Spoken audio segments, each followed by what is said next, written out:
आपके एक्स क्या सोच रहे हैं ब्रेकअप होने के बाद, और अगर आपने नो कांटेक्ट अप्लाई कर दिया है तो उनके माइंड में क्या चल रहा है, वो आज स्टेप बाय स्टेप आपके साथ शेयर करूंगी, आपको बताऊंगी। मेंटल प्रोसेस का स्टेप जो कि मेरी वीडियोस के शुरू में होता है वो नहीं होगा, क्योंकि ये ओवरऑल थिंकिंग की ही बात हो रही है। तो हम जंप करके पहले पॉइंट की तरफ, या पहली जो इनिशियल थॉट्स होती हैं आफ्टर अप्लाइंग नो कॉन्टैक्ट, वो शेयर करूंगी आपके साथ। आप अपने एक्स के हवाले से सोचिए और उसकी फितरत को जहन में रखना है। जैसे जैसे मैं आपके साथ शेयर करती जाऊंगी, आपने उनकी आदत के हिसाब से इस पॉइंट को समझना है कि क्या हो सकता है। सबसे पहली चीज़ जो नो कॉन्टैक्ट अप्लाई करने के बाद उनके माइंड में चल रही होगी, उनको फील हो गया कि आपने कर दिया है नो कॉन्टैक्ट, कोई राब्ता नहीं कर रहे। अगर तो आपने इससे पहले उनको चेज किया होगा, चेज मीन्स बहुत ज़्यादा तरले मिनते, मोहब्बत की भीख मांगी होगी, इधर उधर से कांटेक्ट किया होगा, किसी को बीच में डाल के मामला सॉल्व करने की कोशिश की। मैं एक सेकंड इसको ठीक कर लूँ क्योंकि फिर ये टकराता है तो आवाज़ ठीक नहीं आती। ओके, तो फिर उनके माइंड में ये चल रहा होगा कि यार कोई मसला नहीं है, अभी कर लेगा कॉल, अभी कर लेगी कॉल। ये कर लेगा, कर लेगी से बहुत बेहतर है जब मैं कहती हूं कि हाँ वो करेगा, तो मतलब इंसान की बात हो रही है, उसमें लड़का भी है और लड़की भी है, तो दोनों के लिए है ये वीडियो। एक्स तो किसी का भी हो सकता है ना। वो इसलिए सोचेगा क्योंकि उसको पता है कि ये पहले भी चेस करता रहा है, तो अब भी चेस करेगा जब तक वो लिमिट नहीं आती जो कि उसने आपके बिहेवियर में ऑब्जर्व की हुई है कि ये इसकी लिमिट है, इसके बाद ये फट पड़ता है, तब तक वो यही सोचेगा कि आप आओगे। दूसरा सिनेरियो ये है कि अगर आपने उसको चेज नहीं किया और ब्रेकअप के फौरन बाद कोई थोड़ी बहुत जस्टिफिकेशन दी कि नहीं ऐसे नहीं, ऐसे कर लेते हैं, ऐसा नहीं हुआ हमारे रिलेशनशिप में, इसको हम ठीक कर लेते हैं, तो ज़्यादा चेज नहीं किया ना, नॉर्मल मतलब जो कहना बनता है किसी भी लॉन्ग रिलेशनशिप के बाद, या जितना भी आपका टाइम गुजरा साथ, और उसके बाद आपने नो कॉन्टैक्ट अप्लाई कर दिया मेरी वीडियोस को देखते हुए। मेरी वीडियोस इसलिए कहती हूँ कि मैंने स्टेप बाय स्टेप हर चीज़ के बारे में बताया हुआ है। आई डोंट नो दूसरे लोग क्या बता रहे हैं, लेकिन मुझे ये पता है कि जो नो कॉन्टैक्ट मैं बता रही हूँ आपको, वो 100% रिजल्ट देगा। ये बिल्कुल ऐसे ही है जैसे कि आप किसी डॉक्टर के पास जाते हैं, वो कहता है जी एंटीबायोटिक 5 दिन की दे रहा हूँ और इसके बाद आपका बुखार उतर जाएगा, और वाकई वो 2 दिन बाद रिजल्ट दिखाना शुरू कर देता है। और अगर मेरा नो कॉन्टैक्ट इसी तरह अप्लाई किया आपने और रिजल्ट नहीं दे रहा, या किसी हद तक दे रहा है और आपको महसूस हो रहा है ये तो रंग नहीं लेकर आ रहा, तो या तो आपने कुछ पैटर्न सही तरीके से अप्लाई नहीं किया, या फिर उसको अभी वक्त है, इंतज़ार कीजिए। कॉल करूंगा तो फौरन दौड़े चले आएंगे, ये माइंड में चल रहा होता है दोनों सिनेरियो में। क्योंकि जब आपने नो कॉन्टैक्ट किया तो रीज़न कुछ भी रही हो, आपने पहले खामोशी इख्तियार की और ब्रेकअप के बाद ये स्टेप उठा लिया, तो इट मीन्स दूसरे सिनेरियो में आप में कुछ बर्दाश्त है कंपैरेटिवली। सामने वाला तो चला गया है जो भी रीज़न रही, लेकिन आपने जो स्टेप उठाया है वो बर्दाश्त की ही बेस पर उठाया है। तो वो जब तक सोचेगा आपके बारे में कि कांटेक्ट कर लेंगे, जब तक आपकी वो लिमिट नहीं आ जाती जो कि नॉर्मली बर्दाश्त की हद है। सेकंड पॉइंट ये है, या सेकंड स्टेप कह लें, थॉट इसके बाद ऐसे स्टेप बाय स्टेप चल रही है, पैदल पैदल, और अब वो ये सोच रहे हैं कि अभी कांटेक्ट होगा होगा होगा, बिल्कुल सेटिस्फेक्शन लेवल के करीब करीब। समझे कि वो 2 हफ्ते बात नहीं कर सकते आपसे और उसके बाद उनकी बर्दाश्त खत्म हो जाती है और वो कांटेक्ट कहीं ना कहीं से कर लेते हैं। तो 2 हफ्ते के एग्जैक्ट 1 दिन पहले ऐसा महसूस करेंगे जैसे कि अभी कॉल आई ही आई, नहीं आती, और 2 हफ्ते हो गए, 1 दिन हो गया, 2 दिन हो गए, अब तरथल्ली मच गई है। और अब ये सोचा जा रहा है कि अगर उसने कांटेक्ट नहीं किया तो, अगर वो किसी और तरफ रागिब हो गए तो। दिन गुजरते जा रहे हैं, इसको सिर्फ आपने इमेजिन करना है। इमेजिन इस तरह से करना है कि आप किसी भी लड़ाई में या किसी भी ऐसी बात पर पहले टाइम पर खफा हुए और उसके बाद आपने एवरेज निकालनी है कि आप कितने अरसे बाद उनसे राब्ता कर लेते हैं। 1 हफ्ता, 2 हफ्ते, 3 हफ्ते, महीना, कितना गुजार सकते हैं। ये उस वक्त तक की कहानी बता रही हूं आपको, जो सेकंड थॉट या सेकंड स्टेप उनके माइंड में चल रहा है। याद आना शुरू हो गई। सेटिस्फेक्शन लेवल के बारे में मैंने व्लॉग्स में बताया हुआ है, लेकिन थोड़ा सा बता देती हूं। ये एक ऐसा लेवल होता है जिसमें आप कोई भी चीज़ इस्तेमाल कर रहे हैं, कोई इंसान का साथ है, रेगुलर बेसिस पे कुछ ऐसा हो रहा है आपकी लाइफ में जो कि आप यूज्ड टू हो चुके हैं। अच्छा, जैसे ही आपका माइंड उस चीज़ से रज जाता है, दिल भर जाता है, ऐसे कहते हैं ना, लेकिन माइंड का भी एक दिल है जो रज जाता है।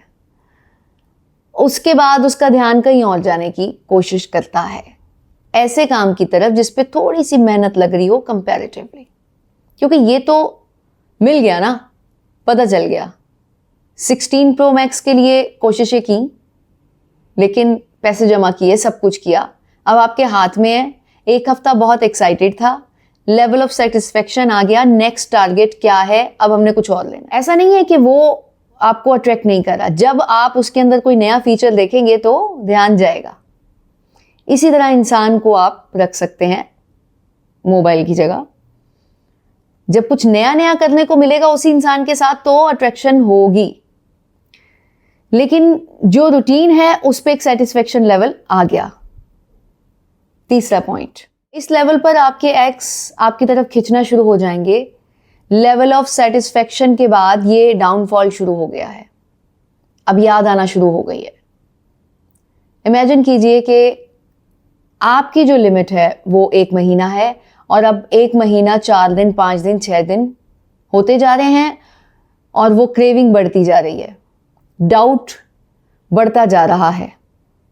नो कॉन्टेक्ट की वर्किंग में सबसे पहला जो स्टेप होता है वो डाउट क्रिएट करना होता है। डिफरेंट एक्ट्स के थ्रू आप डाउट क्रिएट करते हैं कि ऐसा है या नहीं है, वो आएगा या नहीं आएगा।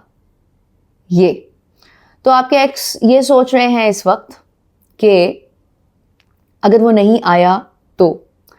अब आपके करने का काम इस स्टेज पर ये होता है जब आपको पता हो कि ये मेरी लिमिट थी और इसके क्रॉस होने के बाद सामने वाले को बेचैनी होगी ही होगी, ये 100% कंफर्म है, चाहे कोई भी हो, क्योंकि ये माइंड की वर्किंग है।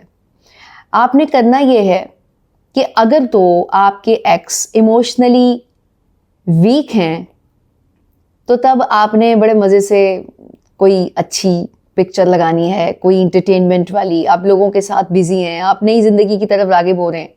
चाहे आप आहिस्ता आहिस्ता हो रहे हैं या नहीं हो रहे, लेकिन थोड़ा सा शो ऑफ रखना है, क्योंकि वो इमोशनली वीक है, तो चाहे गुस्से में करे या वैसे आराम से करे, राब्ता ज़रा जल्दी हो जाएगा। कुछ पाने के लिए थोड़ी सी मैनिपुलेशन चलती है इतनी, क्योंकि आगे आप अच्छा ही कर रहे हैं, रिश्ता चलाना चाहते हैं। और अगर इमोशनली मजबूत हैं तो तब इस तरह की हरकतें नहीं करनी, तब आपने बिल्कुल खामोशी इख्तियार करनी है। खामोशी सवाल उठाएगी, बेसिक मकसद सवाल उठाना है। तो अगर इमोशनली वीक है तो पहला स्टेप, अगर नहीं है तो दूसरा स्टेप। इसके बाद 4th स्टेप उनके माइंड में, जब आप इस तरह की एक्टिविटी करते हैं या खामोश हो जाते हैं तो उनके थॉट प्रोसेस कुछ इस तरफ जा रहे होते हैं, जैसे कि आपकी याद आई तो नेगेटिव बातों को पीछे कर दिया, क्योंकि दिमाग मांग रहा है कि मुझसे वही करवाओ, मुझे वही सब कुछ चाहिए, क्रेविंग हो रही है। तो फिर इस वक्त वो आपकी नेगेटिव बातों को नहीं सोचेगा, क्योंकि वो रुकावट हैं, वो आएंगी ही नहीं। माइंड खुद जिस तरफ झुकाव रखता है उस तरफ वो खुद से उन चीजों को आने नहीं देता। तो नेगेटिव थॉट्स रास्ते में नहीं आएंगी और आपकी पॉजिटिव बातें सोची जाएंगी, क्योंकि उससे डोपामिन रिलीज हो रहा है और वो इंजॉय कर रहा है कि हाँ ऐसा होता था, कितना अच्छा था वो इंसान, कितना बेचारा बोलता रहा, मेरे पीछे दौड़ता रहा।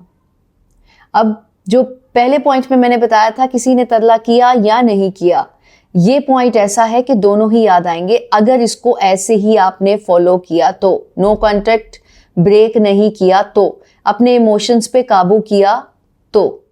स्टेप नंबर 5 थॉट प्रोसेस में, अब वो सोचेंगे कि भाग ही ना जाए, राब्ता कर लें, किसी और तरफ रुझान ना हो जाए, राब्ता कर लें। तो वो आपको एक मैसेज कर लेते हैं, और अगर मैसेज किया, आपने पहले मैसेज का जवाब नहीं दिया, ये व्लॉग देख लीजिएगा, मैंने इसमें बताया हुआ है कि आपने किस तरह से मैसेज का जवाब देना है और किस तरह से राब्ता अपने एक्स का एक्सेप्ट करना है या नहीं करना। लेकिन बता देती हूँ सिर्फ इसलिए कि ये कंटिन्यूटी ना टूटे, बेमकसद मैसेज का जवाब आपने नहीं देना है। कोई बहुत ही प्रेजेंट सिचुएशंस के साथ रेलेवेंट क्वेश्चन किया गया है या मैसेज किया गया है तो आप जवाब दे देंगे। हाल चाल कैसे हो, क्या चल रहा है, इसका कुछ नहीं जवाब देना, ठीक है। बाकी ये व्लॉग देखेंगे दूसरा वाला तो आपको अंदाजा हो जाएगा। अब अगर आपने रिप्लाई नहीं किया तो आपके दिल में इस तरह के ख्यालात आ रहे हैं कि ये मुझसे राब्ता दोबारा करते हैं या नहीं करते। वो डेफिनेटली करेंगे, क्योंकि अपनी ईगो को पीछे करते हुए उन्होंने ये स्टेप उठाया है और अब दोबारा उनकी ईगो मज़ीद ख़तरे में डल गई है। पहले तो वो जो भी करके गए वो गए, लेकिन अब क्योंकि उन्होंने राब्ता किया और आपने जवाब नहीं दिया तो हिट हुई है ना, तो वो कभी भी बैकआउट नहीं करेंगे। वो नेक्स्ट कुछ ऐसा भरपूर तरीके से करेंगे जिससे आपको रिप्लाई करना ही पड़े। वो ब्लास्ट भी हो सकता है, वो किसी से कॉन्टेक्ट भी हो सकता है, आपके साथ बात करने की हिदायत की जा सकती है, या डायरेक्ट आपके साथ कुछ और स्ट्रॉन्गली वे अप्लाई करके राबता हो सकता है। स्टेप नंबर 6, लेवल नंबर 6 उनकी थॉट प्रोसेस का, वो ये है कि मुझे चाहिए अब दोबारा से अपनी लाइफ में। क्रेविंग मुसलसल जारी है और अब उन्होंने कोशिशें शुरू कर दी हैं आपको हासिल करने की। ये प्रोसेस 1 महीने का हो सकता है, 2 महीने का हो सकता है, 3 महीने का हो सकता है। ये मोस्टली डिपेंड करता है, जो कि मैंने आपको शुरू में बताया, आपके बर्दाश्त के लेवल पर, जो कि पहले से उनके सबकॉन्शियस माइंड में रिकॉर्ड है कि ये इतने अरसे बाद फटता है, ब्लास्ट करता है, या बस इसकी बर्दाश्त है। ओके, उसके बाद कुछ टाइम प्रोसेस को भी लगता है। अगले बंदे की बर्दाश्त पे भी है कि अगर वो बहुत ज्यादा इमोशंस पे कंट्रोल करने वाला है तो वो इस चीज को बहुत स्लो खेलेगा। तो आपने नो कॉन्टेक्ट ब्रेक नहीं करना, रिजल्ट जरूर मिलेगा। 7th स्टेप ये है कि वो अपनी गलतियों के बारे में सोचते हैं, आहिस्ता आहिस्ता आपको शो करवाते हैं कि हाँ मैंने इनको ठीक करना शुरू कर दिया है, मेरे साथ राबता कर लो। आगे जो कुछ भी होगा उसके लिए मैंने काफ़ी व्लॉग्स बनाए हुए हैं, लेकिन यहाँ तक थॉट प्रोसेस है। उसके बाद आपने क्या करना है, राब्ता किस तरह करना है, वो सारी चीज़ें मैं किसी और व्लॉग में डिस्कस करूँगी, कुछ बनाए भी हुए हैं।